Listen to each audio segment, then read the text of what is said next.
ichimda qandaydir g'alati narsa borga o'xshaydi. Bu to'qney. Hozir to'xta. Himoyachilarimizni chaqiraman.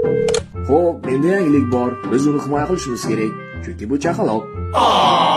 O, chaqaloq. Yoqimtoyligini qara. Menga juda ham ko'p gormonlar kelyapti. Tirbandlikni yurgizishga erinyapman, to'g'risi. O'zimni g'alati his qilyapman. Bu ovqatlar chiqib ketib turibdi-da. Vahima qilmanglar. Ushlab turmasdan chiqarib yuboringlar. Yana hammasi o'z-o'ziga tushadi. Ikkinchi trimestr. Voy, mashina. Sal sursang-chi. Bizga ozgina joy kerak. Nafas olish qiyin bo'lib ketdi-yu. Mana bas bolalar, chaqaloq. Bu chaqaloq juda ko'p narsa so'rayapti. Men qon hajmini va qizil qon hujayralari sonini oshiraman. Ey miya, bizga temir kerak, judayam. Yo'q, bera olmayman. Temir yo'q. Chaqalog'imiz hammasini yeb bitirdi.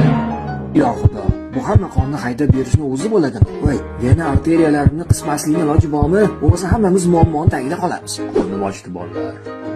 Menga go'sht. Onamga esa suyagan. Mayza. Ups, ushlab qola olmadim. Bunaqa qilinchda tutishni ham imkoni bo'lmayapti. 3-trimestr.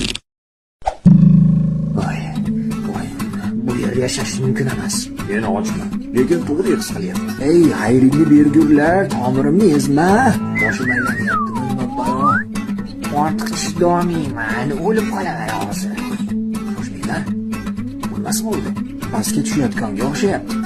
Xo'sh do'stlarim, meni vaqtim keldi. E'tibor uchun katta rahmat. Endi men borib onamni tashqarida joniga tegaman. Ko'rishguncha. Hey miya, oldingi safar ichimda g'alati narsa bo'lgan esingdami? Nimaga edi? Yana bittasi paydo bo'ldi. No!